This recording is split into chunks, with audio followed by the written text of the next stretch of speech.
سلام، امیدوارم خوب و سلامت هستید. صحبت امروز در آزادی آنلاین درباره فاجعه یک و یا دو خانواده است که یکی جگربندش را از دست داد و دیگری همسر و مادر فرزندش را.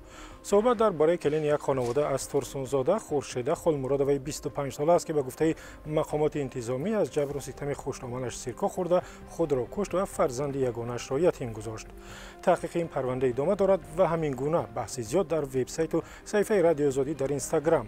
از شرح کاربری با نام سوم که میمی آغاز میکنیم که گفته است خودکشی دختران جوان در خانه شوهر مثل یک تمایل شده است چون گناهکاران مرگ آنها جزا نمیگیرند. شرحش چنین است: هر ماه یک کلین خودکشی میکند. کلین را تا اندازه عذاب میدهند که آنها دست به خودکشی میزنند. در خانه شوهر نمیگنجند، در خانه پدر نمیگنجند. بعد راه حل را در خودکشی میبینند. مادران عزیز، به دختران خود فهمانید که بعد شوهر کردن هم به شما در کارند. تعداد زیادی از کاربران به خصوص دختران نوشتند سبب مرگ و یا خودکشی خورشید 25 ساله بدون شک خانواده شوهر است که به او شاید بدرفتاری کردند یا پیوسته آزارش دادند. شرح یک کاربر دیگر اینستاگرام را میخوانیم که خود را ملکه سفرова معرفی کرده است. 90% خانواده ها کلین را همچون کلین در خانواده قبول نمی کنند. کلین را هیچ کس حساب می کنند. قدر و قیمت ندارد. اگر هر یک خانواده کلین را همچون فرزند خودش قبول کند، نه خودکشی می شود نه خانه ویرانی. کاربران زیادی دیگر نیز انگشت اتهام را فقط به سوی مادر شوهر یا خوشنامان کردند که به گفته آنها بر طبق سنت و رسم و رسوم تاجیکی برای پسر همسر می جویند و سپس با گذشت وقت کوتاه او را به قبل چپ می گیرند و دشمنش می شوند. شرح خورشید 575 در اینستاگرام با همین مضمون است و همراه می خوانیمش. خوشنامان ها چند سال کلین می کوبند ولی کلین را می آورند و با او مثل سگ رفتار میکنند. میخواهند دختران خودشان بعد شوهر کردن با یگان عضو عائله شوهرش خدمت نکند ولی از کلین میخواهند مثل کنیز باشد.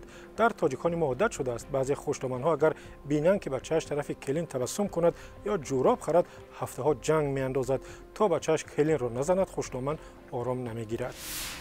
گروه دیگری از کاربران گفتند بی‌اعتنایی و پافشاری اهل خانواده دختر به تحمل بدرفتاری یا به قول آنها جبر و ستم در خانه شوهر سبب خودکشی دختران می شود. به قول آنها زن جوان به سبب پافشاری والدین که طاقت کنید خوب می شود زندگی نارام را ادامه می دهد که دیر دوام نمی کند و با فاجعه می انجامد. شرح نوروزا خلیصه در اینستاگرام چنین است: وقتی دختر را زور آمد بیچاره با امید خانه پدر و مادر می آید ولی پدر و مادر می گویند ابر زندگی تا به قبل ساز می شود. دختر نه خوانده باشد نه کار کرده از کجا راه زندگی مستقلانه را میداند؟ از این راه خلاصی را در خودکشی میبیند. برای همین دخترانتان را خوانید، هنر یاد دهید که راه را یابد. از یک ناخور خلاص شوم گفته زود شوهر میدهید. این همین شرح در صفحه رادیو آزادی در اینستاگرام زیاد است و یکی دیگر را از این میان انتخاب کردیم که از نام زومی 06 روی صفحه ما آمده است. دختر مال مردم است گفته سری دخترها را همین خیل میخورند.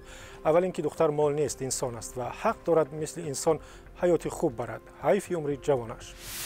بغیر از تنقید و سرزنش و نکوهش بعضی از کاربران راههای حل این گونه ماجرا و پیشگیری از خودکشی در میان دختران جوان را پیشنهاد کردند که در واقع جالب هم هستند و یکی از راهها را کاربر با نام سنجشگر در وبسایت رادیو آزادی پیشنهاد کرده است و آن هم چنین است: همینقدر توی با دبدبه نکنند، یک خانه الهیده گیرند و زندگی کنند، بعد نزد پدر و مادر روزانه رفته آیند، همش خوب می شود. از عنعنه‌های قدیمی کمتر باید دور شد. همین طور اندکی باشد هم کم کردن ممکن ظلم و ستمی بین همدیگر را. شما هم اگر راهی حل میدونید میخواهید پیشنهاد کنید پس نویسید زیر گزارش درباره مرگ خورشیده در وبسایت رادیو آزادی یا در ویدیو ثبت کنید به این شماره که میبینید بفرستید چه از طریق ما واتساپ تلگرام و یا وایبر. نظر شما هم میتواند از فاجعه پیشگیری کند. آزادی آنلاین به پایان رسید. تا دیدار در برنامه‌های دیگر.